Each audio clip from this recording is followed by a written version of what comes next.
En el nombre del Padre, y del Hijo, y del Espíritu Santo. Amén. La gracia de nuestro Señor Jesucristo, el amor del Padre, la comunión del Espíritu Santo esté con todos ustedes. Y con tu espíritu. Mis hermanos, bienvenidos todos a celebrar la fe, esta fe que nos mueve hoy a unirnos todos alrededor de este altar, pidiendo al Señor crecer en esta misma fe.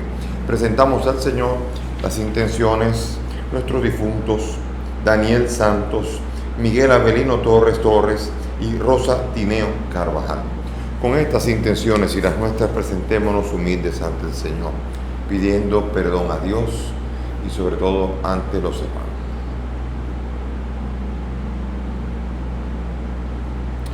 Señor Jesús, tú que nos has mostrado el camino hacia el Padre, Señor, ten piedad. Señor, ten piedad. Señor Jesús, tú que nos has dado el consuelo de la verdad, Cristo, ten piedad. Cristo, ten piedad. Señor Jesús, tú que eres el buen pastor que nos guías a la vida eterna, Señor, ten piedad. Señor, ten piedad. Dios Todopoderoso, tenga misericordia de nosotros, perdone nuestros pecados y nos lleve a la vida eterna. Amén. Oremos. Dios Todopoderoso y eterno, que en la superabundancia de tu amor sobrepasas los méritos y aún los deseos de los que te suplican, derrama sobre nosotros tu misericordia para que libre nuestra conciencia de toda inquietud y nos concedas aún aquello que no nos atrevemos a pedir. Por nuestro Señor Jesucristo, tu Hijo, que contigo vive y reina en la unidad del Espíritu Santo y es Dios por los siglos de los siglos. Amén. Sentémonos para escuchar la palabra.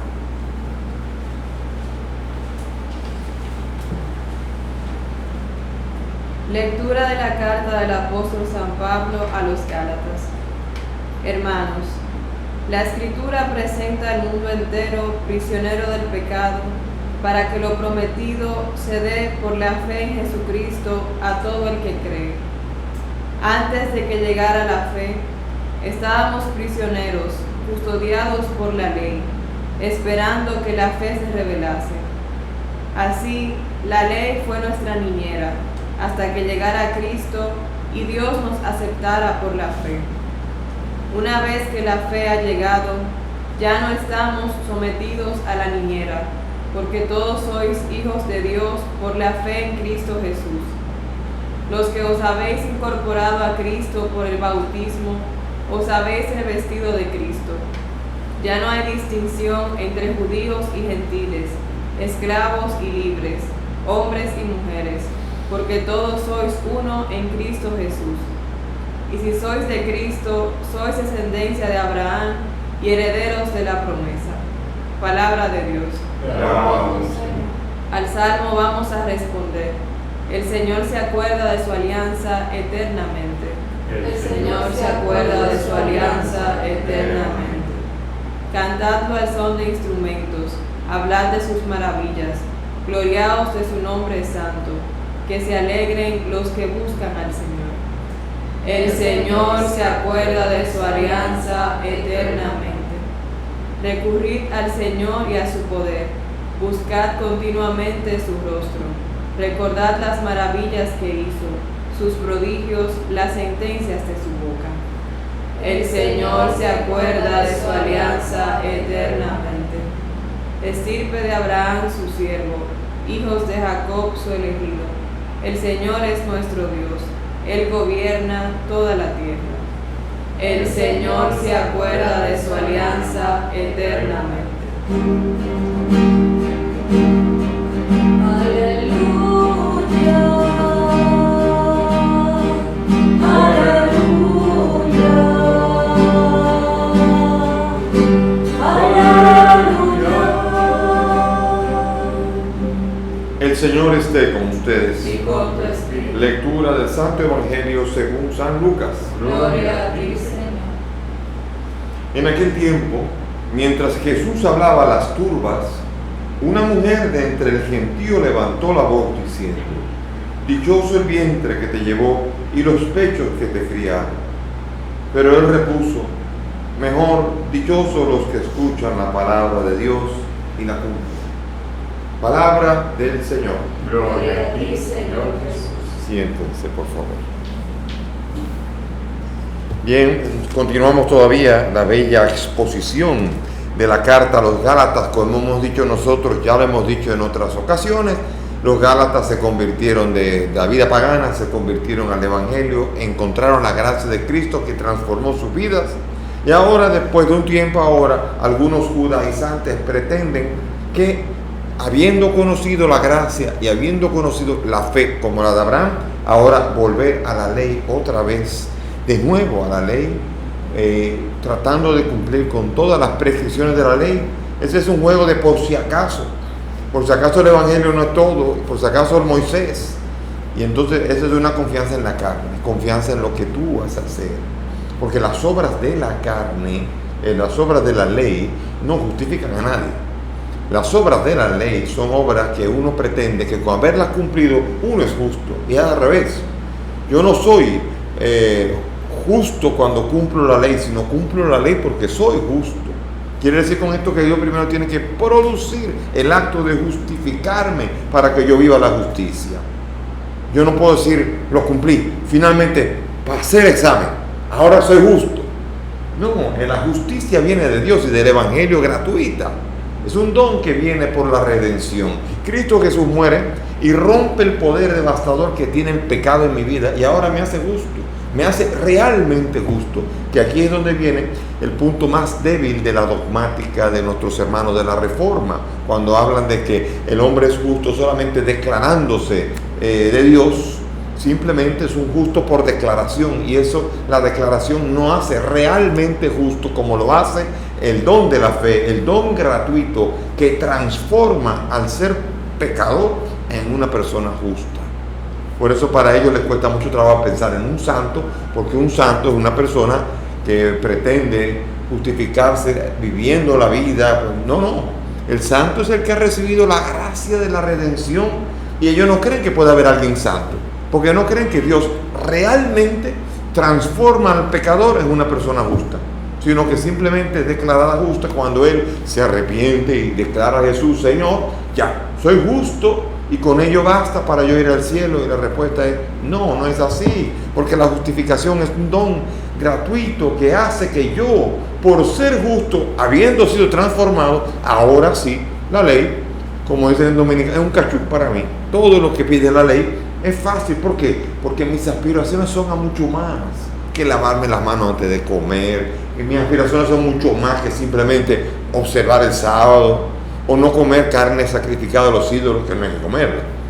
Pero aunque Pablo dice, porque te le es permitido, no es bueno comerla. Las prescripciones de la ley son una realidad, pero la gracia me lleva a mí a un vuelo mucho más alto en la vida de fe, que es la que me hace a mí que verdaderamente yo no tenga ley que me diga a mí nada que tengo que hacer, porque la gracia me mueve. Y por eso aquí dice, la Escritura presenta al mundo prisionero del pecado, para que lo prometido se dé por la fe en Jesucristo a todo el que cree en Él. Antes de que llegara la fe, estábamos prisioneros, custodios de la ley, esperando que la fe se revelase. ¿Es la fe o la ley? Es la fe. ¿Estamos claros? Los católicos creen que es la fe, no la ley, no las obras de la ley, la fe. Y la fe con obras, claro está. Y por eso es así como lo entendemos, y esa es la belleza. Entonces, así que la ley fue como nuestra niñera, como una especie de nana que nos acompañó, educándonos para saber qué es lo bueno y qué es lo que es malo. Pero saber qué es lo bueno y malo no me da a mí la fuerza para cumplirlo. El misterio de la iniquidad hace que yo, sabiendo que eso es malo, yo lo hago, y sabiendo que eso es bueno, no lo hago. Y ahí está el misterio de la iniquidad de la que habla San Pablo. Entonces, la ley simplemente me declara pecador, pero yo no me puedo declarar justo. Él, Jesús, porque murió por mí, al yo recibir el don de la redención, me redime, me quita la fuerza del pecado, y ahora sí, la ley puedo vivir la plenitud, porque Jesús no ha venido a abolir la ley, sino a que se le dé cumplimiento. Y la gracia de Cristo viene para que yo pueda cumplir esa ley con toda alegría y mucho más todavía. Porque los santos, vemos en los santos personas que la ley estaban, es como cuando usted va en un avión y estamos a 10.000 pies, esa es la ley, 10.000 pies. Entonces el santo Es el que sabe, por la gracia, por la fuerza de Dios, elevarse a más de 10.000 pies, va a 39.000 pies, y Él no se preocupa por el efecto que producen los 10.000 pies, porque anda a 39.000 pies. El santo es el que vive por la gracia, la plenitud de la fe que se traduce en las obras que el santo vive y por el cual será juzgado según Mateo 25 y que por el cual pasará a la derecha y entrará en el reino. Esa es la pedagoga, la niñera que nos estaba nosotros cuidando mientras estábamos sometidos, porque ahora todos ustedes por la fe son hijos. Los que aceptan a Jesucristo, los que son transformados, esos son hijos. Como dice San Pablo en otro lugar, ¿quiénes son hijos? Los que son guiados por el Espíritu. Hijos deberíamos ser todos. Y nos gusta esa frase, ay no, todos somos hijos de Dios, todos estábamos destinados a ser hijos. Pero si somos de Cristo es que seremos herederos. La característica de ser hijo son dos.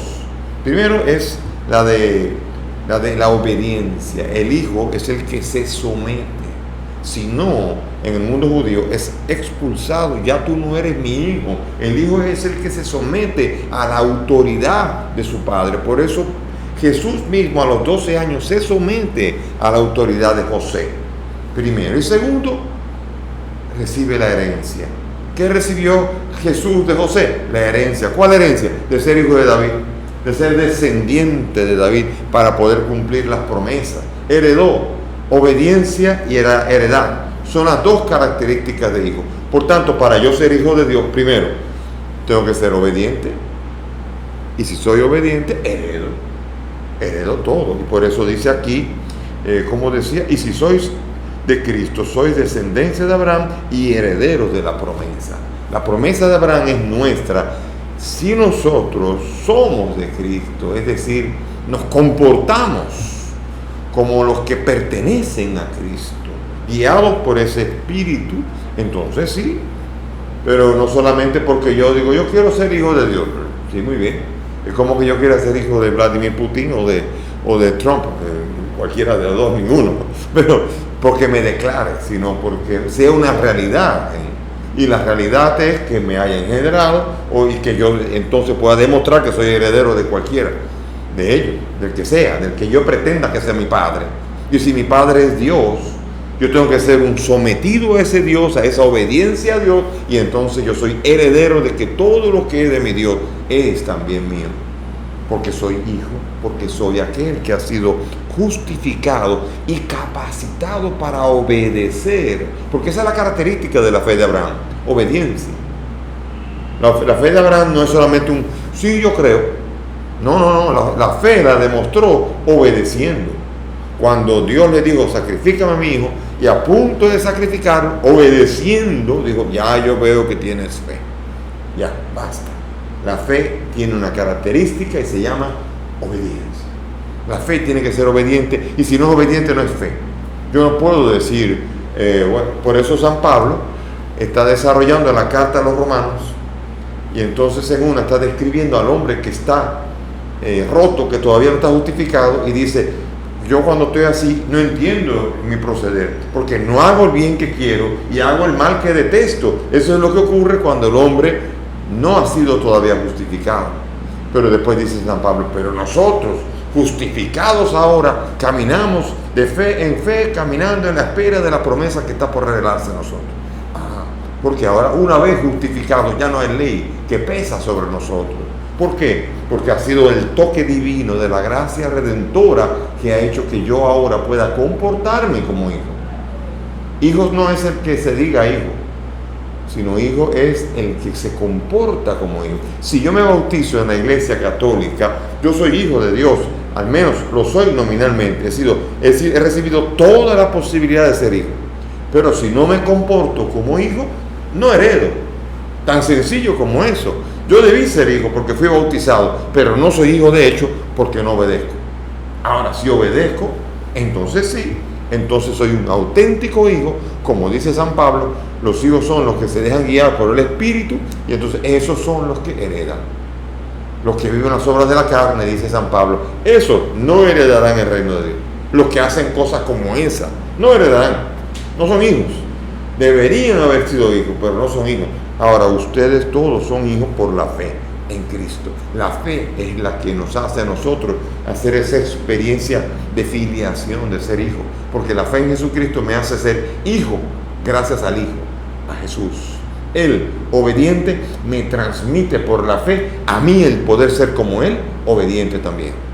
Entonces, yo soy hijo en Cristo porque Él, obediente, me da la gracia, si yo lo acojo, para que yo también, como Él, sea obediente. Es tan sencillo y tan bello, pero tiene que ser una realidad.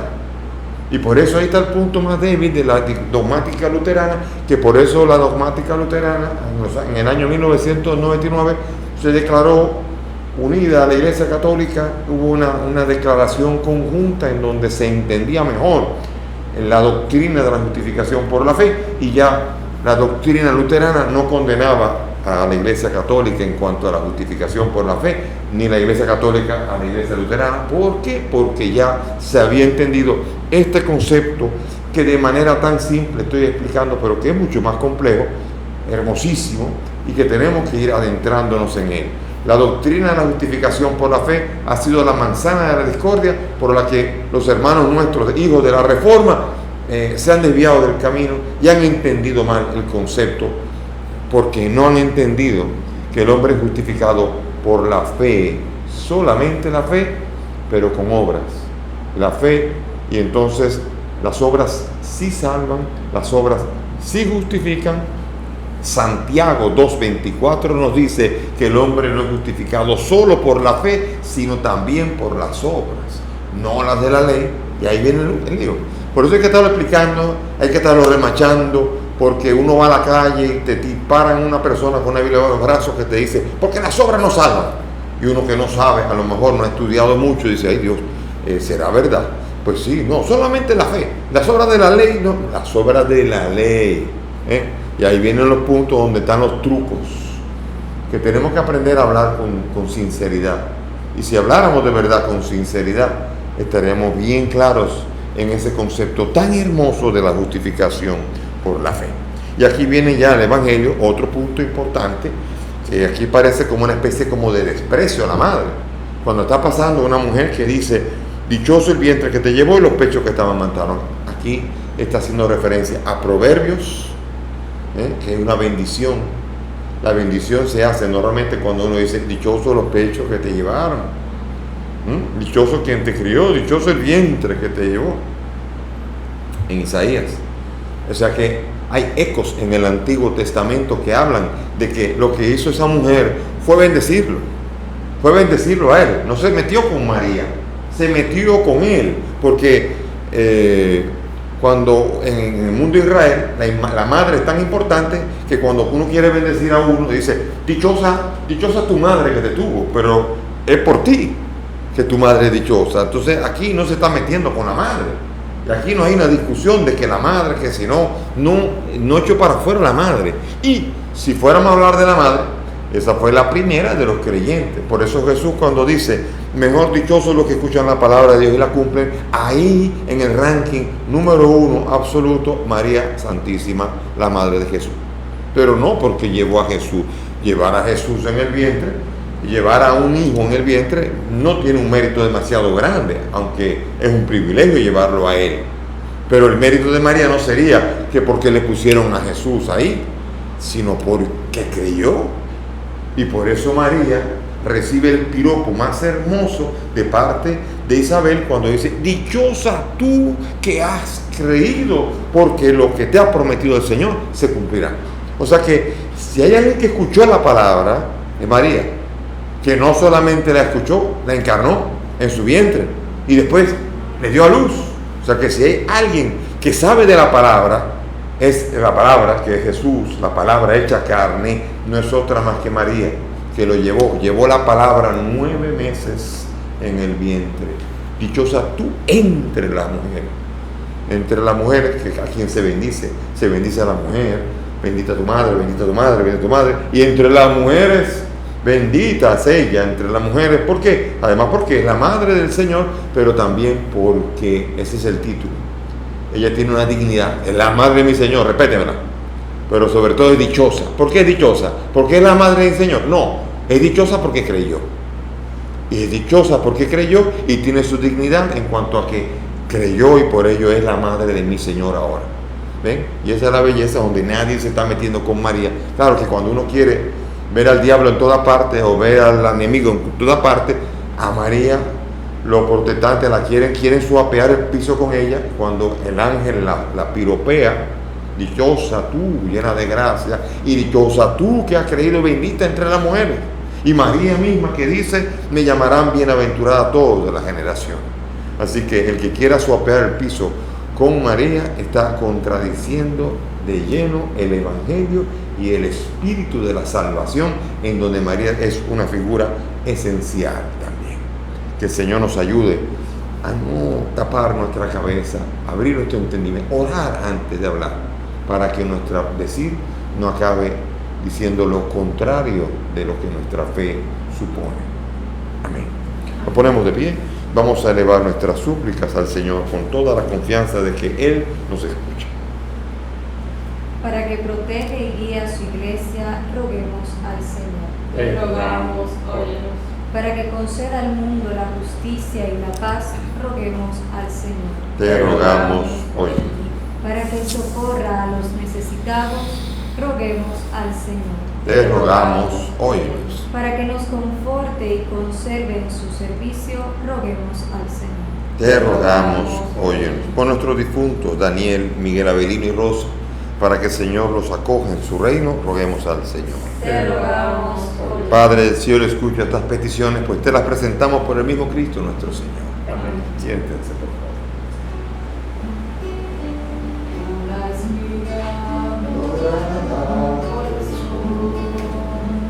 El racimo que corta el viñador se convierte ahora en pan y vino de amor en el cuerpo y la sangre del Señor. Se convierte ahora en pan y vino de amor en el cuerpo y la Él sangre será del para nosotros un pan de vida. Bendito siempre este vino, fruto de la vida del trabajo del hombre que Jesús. Él será para nosotros bebida de bendición. Damos. Como lino la vida nos tritura con dolor, Dios nos hace Eucaristía en el amor. Como lino la vida nos tritura con dolor, Dios nos hace Eucaristía en el amor. Oren mis hermanos para que este sacrificio que es mío de ustedes sea agradable a Dios Padre Todopoderoso. El Señor reciba de tus manos este sacrificio, para alabanza y gloria de su nombre, para nuestro bien y de toda su santa iglesia. También acepta el sacrificio que nos mandaste ofrecer y en estos sagrados misterios que celebramos, dígnate llevar a cabo la santificación que proviene de tu redención. Por Jesucristo nuestro Señor. Amén. El Señor esté con ustedes. Levantemos el corazón. Demos gracias al Señor nuestro Dios. En verdad es justo y necesario, es nuestro deber y salvación darte gracias siempre y en todo lugar, Señor Padre Santo, Dios Todopoderoso y Eterno, cuya muerte celebramos unidos en caridad, cuya resurrección proclamamos con viva fe y cuyo advenimiento glorioso aguardamos con firme esperanza. Por eso, junto a los ángeles y a los santos, te alabamos llenos de gozo, proclamando sin cesar: Santo, Santo, Santo es el Señor, Dios del universo. Llenos están el cielo y la tierra de tu gloria, hosana en el cielo. Bendito el que viene en nombre del Señor, hosana en el cielo. Santo eres en verdad, Señor, fuente de toda santidad. Te pedimos que santifiques estos dones con la efusión de tu Espíritu, de manera que se conviertan para nosotros en el cuerpo y la sangre de Jesucristo nuestro Señor, el cual, cuando iba a ser entregado a su pasión, tomó el pan y dando gracias lo partió y lo dio a sus discípulos diciendo: tomen y coman todos de él, porque esto es mi cuerpo que será entregado por ustedes.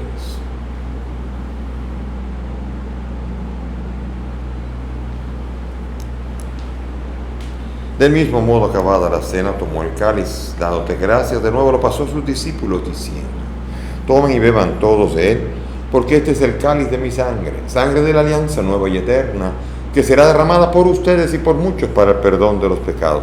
Hagan esto en conmemoración mía.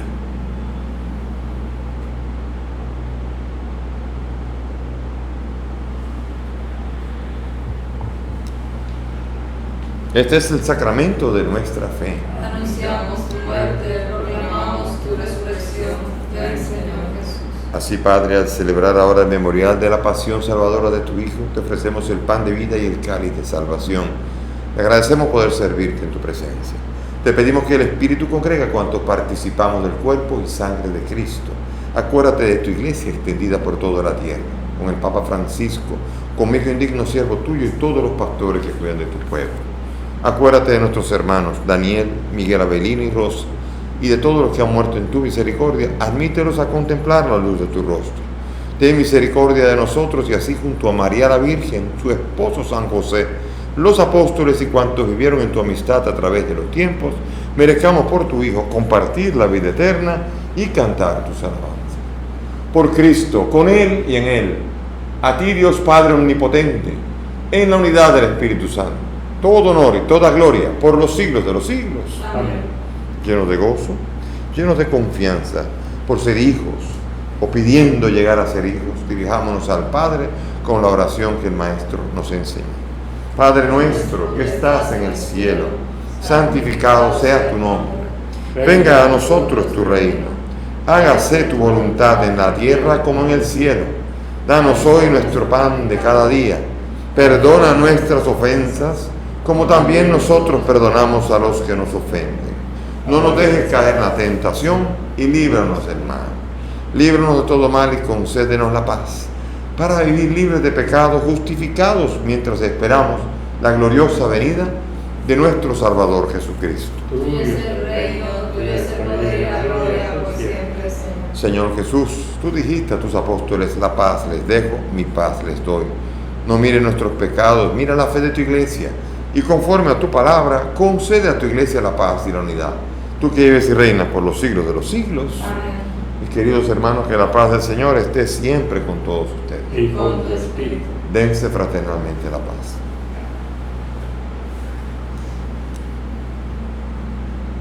Cordero de Dios, que quitas el pecado del mundo. Ten piedad de nosotros. Cordero de Dios, que quitas el pecado del mundo. Ten piedad de nosotros.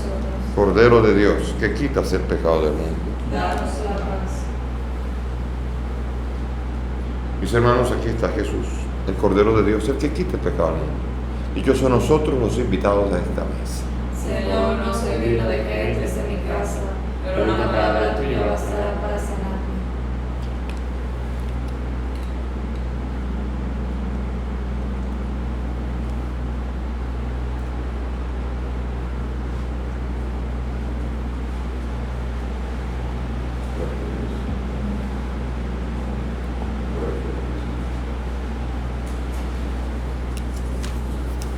Vamos ahora a hacer la comunión espiritual según la fórmula de San Alfonso. Cerremos nuestros ojos y hagamos la oración. Creo, Jesús mío, que estás real y verdaderamente en el cielo y en el santísimo sacramento del altar. Te amo sobre todas las cosas y deseo vivamente recibirte en mi alma. Pero como ahora no puedo recibirte sacramentado, ven al menos espiritualmente a mi corazón. Y como si ya te hubiese recibido, te abrazo y me uno del todo a ti, Señor. Y no permitas nunca que me separe de ti. Amén.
Oremos. Dios omnipotente, saciado con este alimento y bebidas celestiales, concédenos ser transformados en aquel a quien hemos recibido en este sacramento. Por Jesucristo nuestro Señor. Amén. Y gracias por la presencia de todos aquí en este texto tan hermoso de la carta a los Gálatas, la carta de la libertad, la carta que nos invita a no dejarnos esclavizar por nada, pero a ser verdaderamente libres, como para ello nos libertó el mismo Cristo Jesús. También mañana tenemos misa de domingo, así que invitado a todos a vivir la fe. Mañana, de una manera u otra, todos tenemos que darle el culto debido al Señor. El que pueda ir a Eucaristía va, el que no participa, entonces, y seguimos todavía caminando en la fe con el gozo de saber que Cristo Jesús nos acompaña. El Señor esté con ustedes. Y con tu espíritu. Y que la bendición de Dios Todopoderoso, Padre, Hijo y Espíritu Santo descienda sobre ustedes y permanezca para siempre. Amén. Nuestra celebración ha terminado. Podemos ir en la paz del Señor. Demos gracias a Dios.